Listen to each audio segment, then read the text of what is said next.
So it's tax season. April 15th is right around the corner. And if you haven't filed already, you might want to get on it.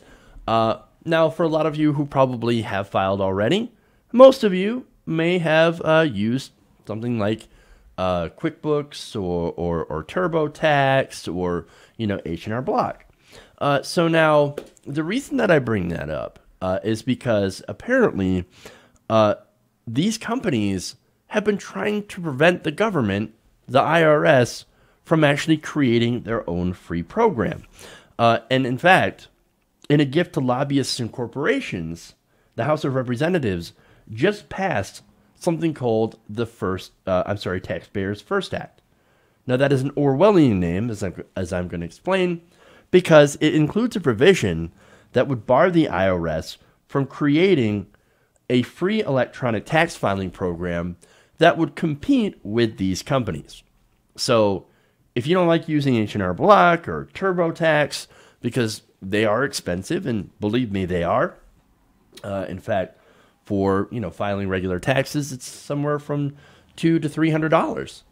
Now, a lot of them will allow you to take it out of your return, but if you happen to owe in, or if you happen to be an independent contractor or something like that, and you don't get a refund, you instead have to pay in, well, those costs can mount, can get very, very high.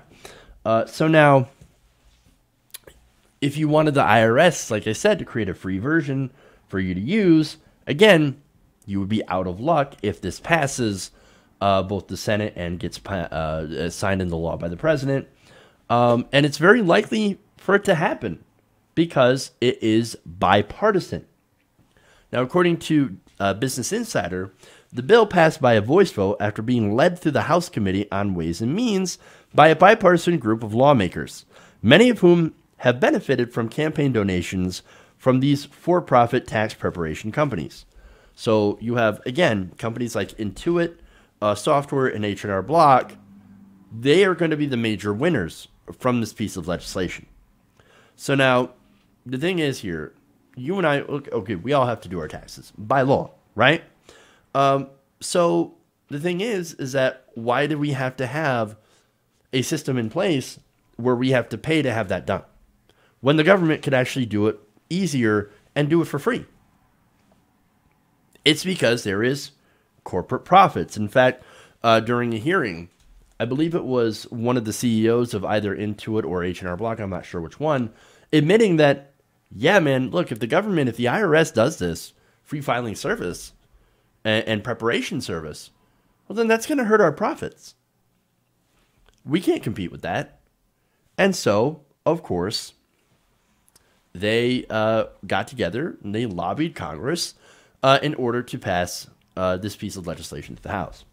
So now, the counter argument, of course, these companies are making is that, what are you talking about? We're not making it illegal to file for free. In fact, this encourages us to provide our own free programs.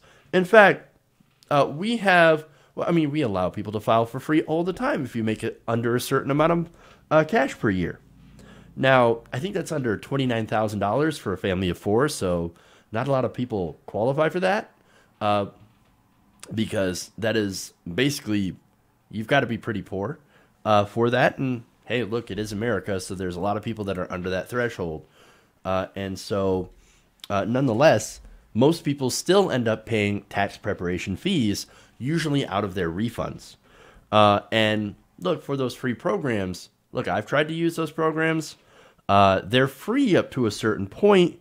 But if you're like me, for example, and have 1099s, do freelance work, etc., using those free programs is not actually free. In fact, a lot of the times, most of the time, they are aggressively pushing to upsell you to where you end up having to pay more for your tax preparation services. And again, even some of the simpler returns than mine, which are atrocious, these companies, again, will also try to upsell you to, from the basic free edition. And of course, the impact of this is that there are a lot of Americans that are not able to take advantage of the supposed free programs, even when it actually is free. In fact, only 3% of taxpayers file for free. 3%. There's a lot more that are eligible. So why is this so low?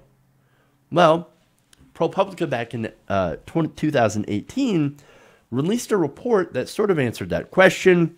They wrote that a key reason for this anemic usage, according to experts, is that many taxpayers are simply unaware of the program. Tim Hugo, executive director of the Free File Alliance, said, quote, "I don't have an advertising budget." Now, Hugo also argued that it's the IRS's responsibility to publicize the program. Now, they said that the companies are already donating the services. It's a philanthropic endeavor.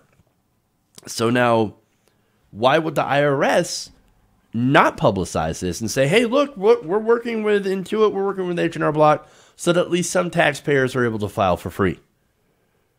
Why did they push against that? Well, I think we already know the answer. Critics, according to this piece in ProPublica, argue that the low usage is exactly what these companies want. Quote, "The tax preparation companies want the status quo." This is Nina Olson, the National Taxpayer Advocate, whose role is to be the voice of taxpayers inside the IRS.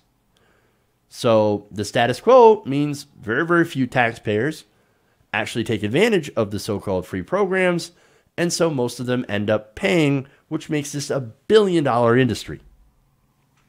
And the agreement with the companies, by the way, not only keeps the federal agency from developing a direct filing option, but also an automated return-free option in which the IRS would calculate most individuals' taxes, which would be very, very helpful for a lot of people. So, and the other reason, of course, why this is continuing is that back in 2013, a ProPublica investigation also found that the industry had lobbied against both of those items. So this has been a long time in coming. Now, Business Insider also has some information on that lobbying, which includes big campaign donations to some members of the House Financial Services Committee and the Ways and Means Committee. In fact, the two leading sponsors of this legislation, Representative Mike Kelly, who's a Republican from Pennsylvania, and Democrat John Lewis of Georgia, as well as the 11 of 25 Democrats in the Ways and Means Committee, including its chairman, Richard Neal, had received donations from H&R Block specifically, right? They also gave to 9 of the 17 Republicans on the committee, including ranking member Representative Kevin Brady. Now, Neal also received about $6,500 from Intuit, which is the other tax preparation company, along with donations to dozens of other lawmakers. So they bought the vote of Richard Neal for only $6,500. Oh man, these politicians go cheap. And in return, of course, they make sure that they get a return on investment. That is massively more than what they pay in. Now the federal government is barred from actually making something that could compete with these companies and their software and have it available to taxpayers for free. But they don't want free. They want to continue to make money because they are multinational corporations and they are specifically tuned to create and extract profit. Now, the bill also has a companion in the Senate, which is bipartisan and also bars the IRS from developing its own electronic tax filing system. And, as I mentioned, bipartisan, and it's sponsored by Democratic Senator Ron Wyden and Republican Senator Chuck Grassley.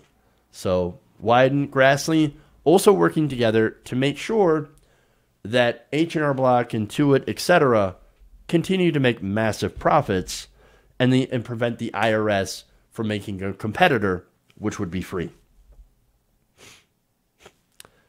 The most insidious part about this is how bipartisan it is. And again, so nakedly in favor of these tax prep companies. It's amazing.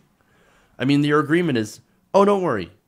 As long as you don't develop a free system, we'll offer one that basically no one uses because we're not going to advertise it, and we're going to do that by design. I mean, when someone comes back on us and says, well, Like, what are you doing? Don't you have a free system? And they can point out and say, yeah, oh yeah, we've got a free system. We just don't advertise it. And that's, of course, saying the quiet part loud. But this is just another example of how corporations have, again, captured the government and is getting it to serve their interests. We've got to get the money out of politics, and we've got to end this corrupt system that continues to put corporate profits over the welfare of regular people. Hey guys, hopefully you enjoyed that free video. Now I'm going to have to ask you a favor. Between the demonetization and the YouTube algorithm messing around with view counts, etc., we're having a hard time adjusting to the new YouTube reality, which is where you guys come in. See, we have a Patreon, patreon.com/TYTNation, set up to help us rely on you guys, the viewers, instead of big corporate ads. Look, you know the show. You know I'm not in favor of big corporations anyway. So help us transition away from relying on the ad model to pay the bills and sign up to be a patron, patreon.com/TYTNation. That goes a long way to help us keep the lights on. And you guys will know that you're supporting independent, progressive media.